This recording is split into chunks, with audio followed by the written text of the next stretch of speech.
আমার ছেলে তৈরি করেছে ডলফিন, পুতুল, কুকুর। তা মা সরস্বতী ঠাকুর তৈরি করেছে।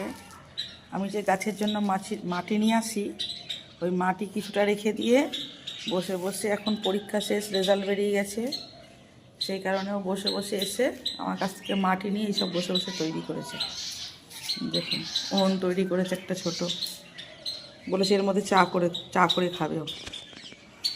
এই দেখুন, একটি শিব ঠাকুর করেছে, একটি হাতি করেছে, একটি কুমির করেছে, কুকুর তৈরি করেছে, একটা সিংহ তৈরি করেছে।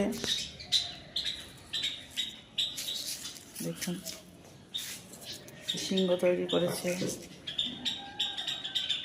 অনেক কিছু বসে বসে আসে ছাদে, এখন ছুটির সময় পেয়েছে,